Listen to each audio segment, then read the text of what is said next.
Hello there, this is Tyler Movie Guy, and welcome to episode 3 of my favorite movie of every year. And with this episode, we are going to be talking all about the 2000s. Why you son of a great power comes great responsibility. My brother had a sword!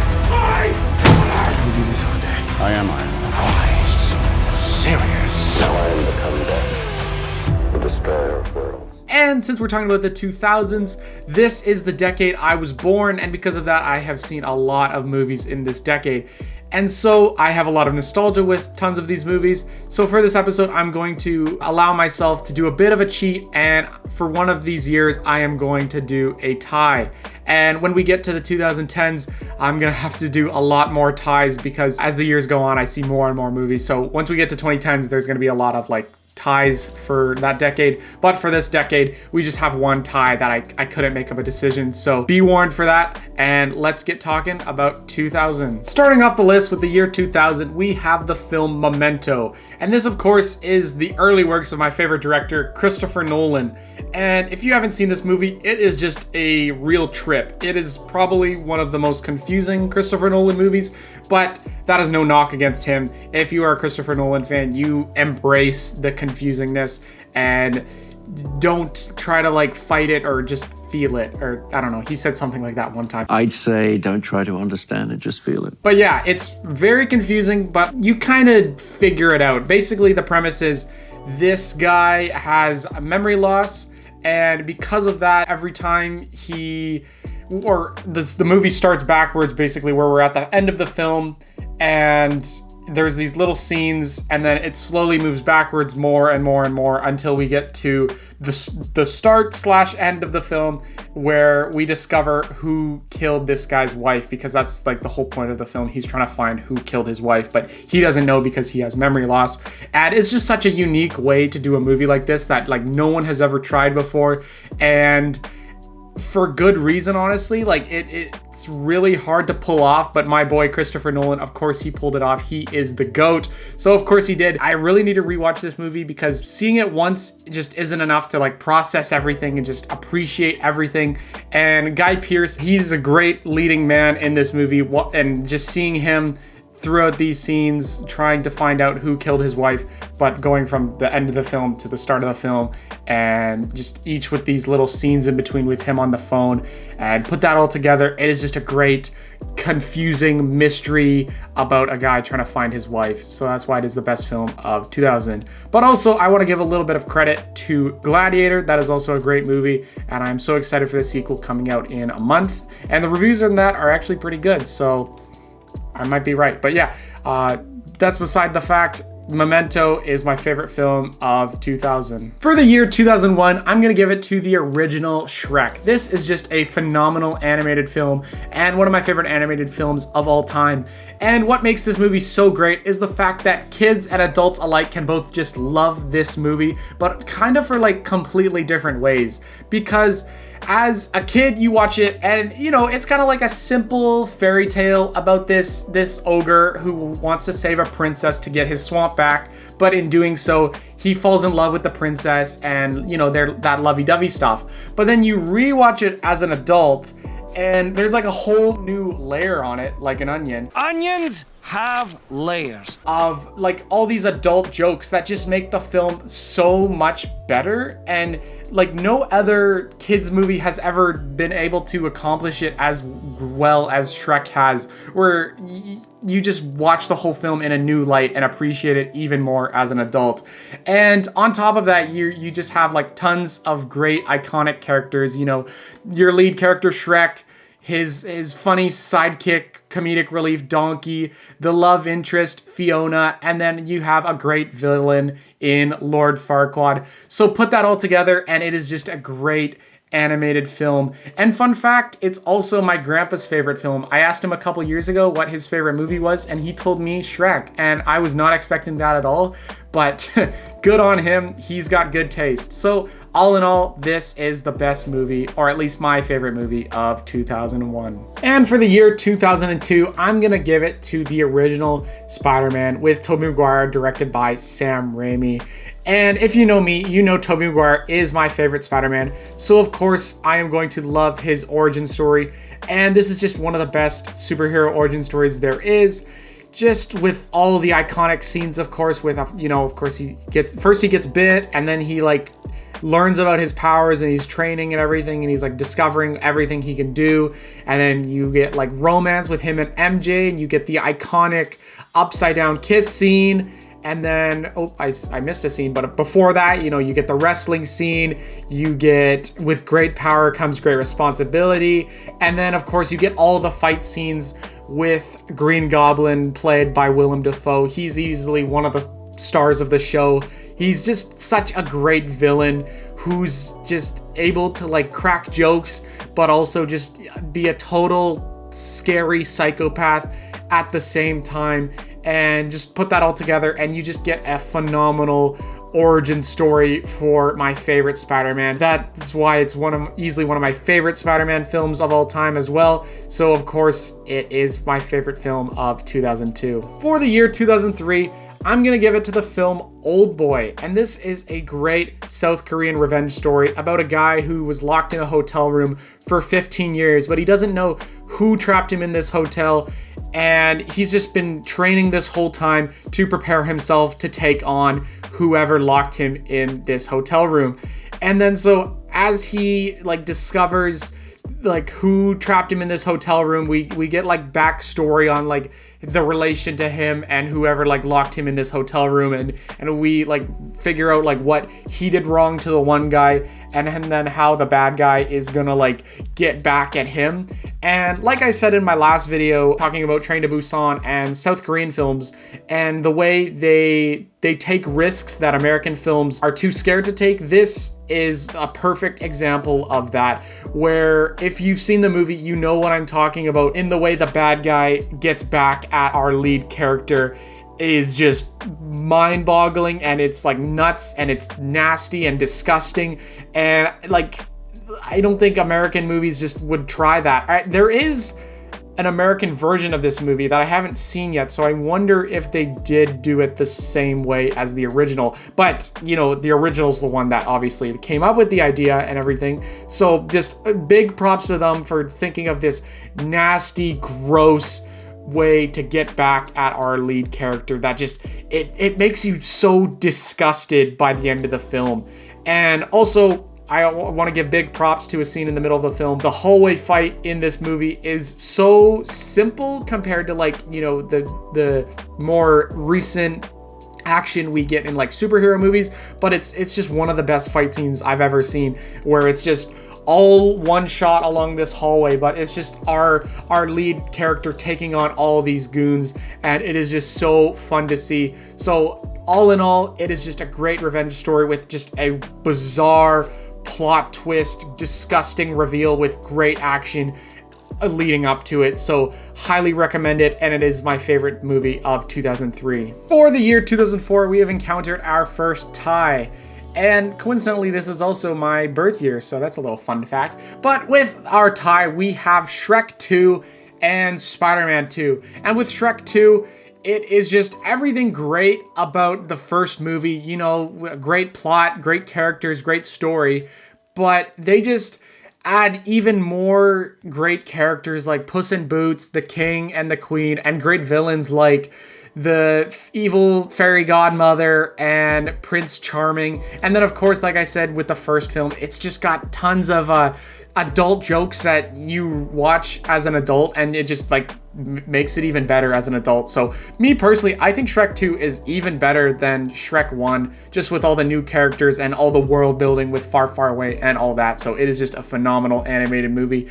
And then on the other hand, we have Spider-Man 2, which is just another great Spider-Man movie, throwing Doc Ock into the mix. He's a great villain. Not as good as Green Goblin, I think, but still a great villain. And then, of course, one of the big things about this movie is Peter Parker's inner battle with himself, whether he's like trying to be Spider-Man and be Peter Parker at the same time, and then eventually in the middle of the film, he like gives up being Spider-Man and tries to be Peter Parker, and then eventually he has to go back to being Spider-Man. And I just love the little conversations between him and Aunt May, where she's like, she doesn't know he's Spider-Man, but she's like basically saying like he should go back to it, or at least that's what like he interprets what she's saying, that he needs to become Spider-Man again, and the city needs him. I believe there's a hero in all of us that keeps us honest, gives us strength, makes us noble, and finally allows us to die with pride. And then of course we get the iconic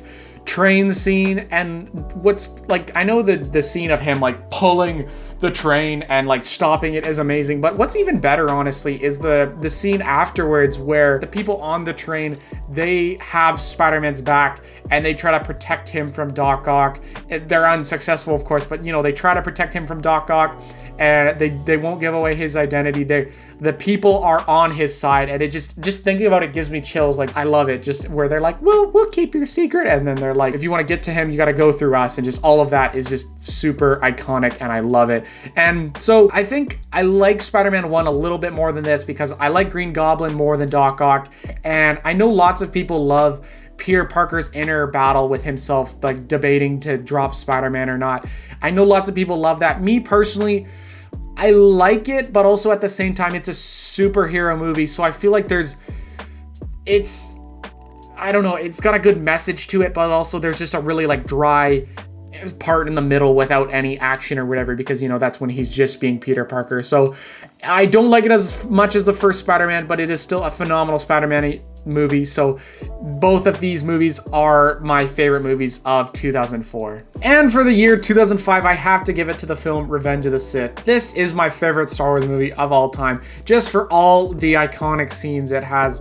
You know, you got the Battle of Coruscant, Obi-Wan versus Grievous on Utapau, you got Palpatine versus Yoda, you got Order 66, you got the arrest of Palpatine, and then closing out the whole film, you have the duel on Mustafar. Easily the greatest scene in all of Star Wars, starting off with the super emotional scene between Anakin and Padme, where she's like, "You're breaking my heart," and then all of that, and then you just get the most iconic duel in all of Star Wars between Anakin and Obi-Wan. It is just crazy. I love that scene so much. It is just amazing. Just nothing will ever top that in Star Wars at all, ever, never, ever. I highly doubt it. It is just the greatest Star Wars scene of all time. And then of course closing out that whole scene with "I have the high ground," and then just the most emotional scene in all of Star Wars as well, where "You are the chosen one. It was said that you would destroy the Sith, not join them, bring balance to the Force, not leave it in darkness." And oh my god, that is just, it will always bring me to tears. That just all of the scenes leading up to the duel on Mustafar, and then that emotional closure to the duel, to the whole film, all of it is just practically perfect. Honestly, I don't get like anyone who like would dislike this movie. I mean, I kind of get the hate for like other prequel movies, but this one in general is just, it's honestly perfect. Like, some people say, oh, the dialogue is bad, blah, blah, blah, blah, blah. But just me personally, and like lots of other people, if you grew up on this movie, you see it as like this flawless movie. And that is why it's my favorite movie of 2005. For the year 2006, I'm gonna give it to The Departed. This is just a great crime thriller by one of the GOATs, Martin Scorsese, about Leonardo DiCaprio as this cop trying to pretend to be a gangster, and then this Matt Damon as the gangster trying to pretend to be a cop. And you were just on the edge of your seat the whole time, wondering who's gonna blow their cover first, who's gonna get caught, who's gonna get killed, and what's gonna happen. And it's just super thrilling to watch, and I really need to rewatch it. And it's just great performances all across the board with Matt Damon, Leonardo DiCaprio, Jack Nicholson, Charlie Sheen, Mark Wahlberg. They just all have great performances, and it is just such a thrilling crime thriller that's just makes it one of the best crime thrillers of all time. I gotta give it a little bit of a knockback. I wasn't a huge fan of the ending, because just like lots of characters just started like dying all of a sudden out of nowhere.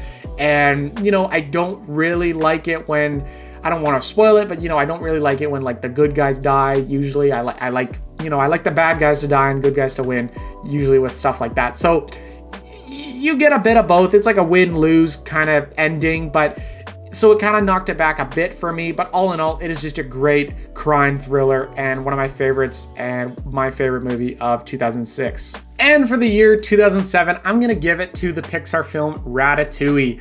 This is just easily one of the best Pixar films of all time.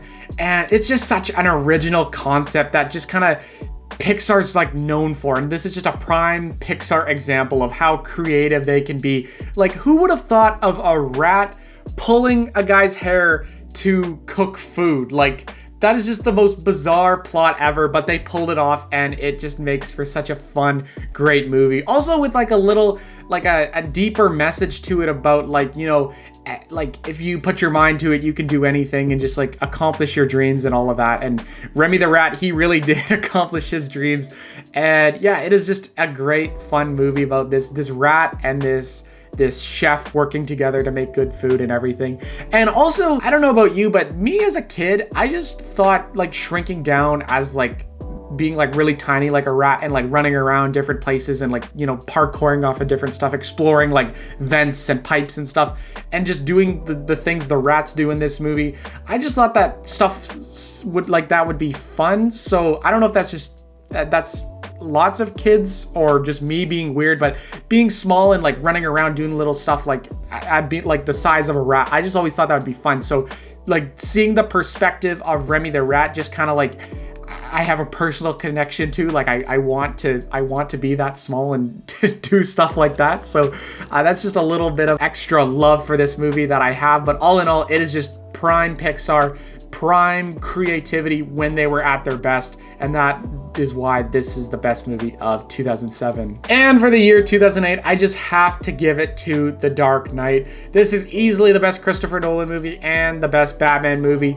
And anything I say about this movie just won't do it justice. It is just a phenomenal film and easily in my top 10 movies of all time. And of course, we gotta first talk about Heath Ledger Joker. I know it's a Batman movie, but he really steals the show in this movie. He's just such an interesting character to watch. He's just so creepy, but also he can crack jokes at the same time. And every scene with him, if he's talking about how he got his scars, You wanna know how I got these scars?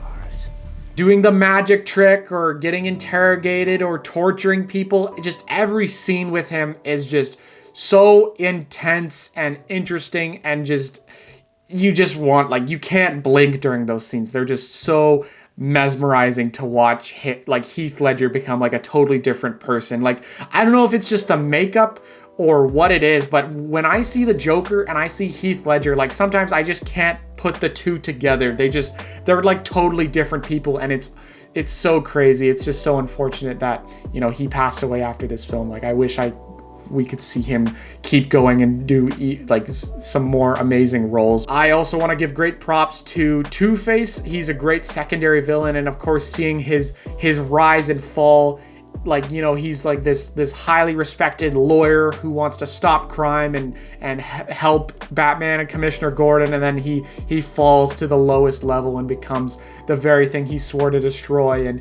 And of course, he like becomes exactly what he was saying in that one line where he says, you either die a hero or you become the villain. You either die a hero or you live long enough to see yourself become the villain. And that's exactly what happens to him. And so the rise and fall of Harvey Dent as Two-Face is also just so tragic to watch at the same time. And then of course we have to talk about Batman, our lead character. And Christian Bale is easily my favorite Batman. Just for me, he's the Batman I grew up on.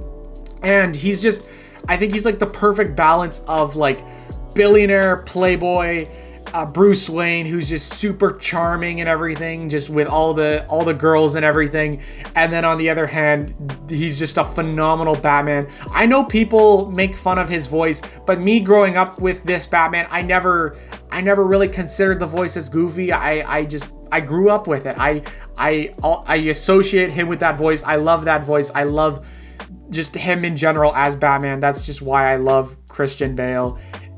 because of this role mainly. He just does such a phenomenal job, and just all around the board, this is practically a perfect movie. I really need to just rewatch this whole trilogy. It is just so good. And like I said before, just whatever I say doesn't do it justice. You just have to watch it for yourself to see how fantastic it is. It is a step above comic book movies. It just rises above that. It's like more than that. It's just crazy how, like, I don't know, it's hard to explain, but it's just weird how for a comic book movie, it's just so, it doesn't even feel like a comic book movie at times. It feels so much better than that. I don't know why, but yeah, it's just phenomenal. Easily the best movie of 2008 and one of my favorite movies of all time. And rounding off our list with the best movie of 2009, I'm gonna give it to Fantastic Mr. Fox. This is just a great animated movie with big, bright colors and the classic Wes Anderson symmetry.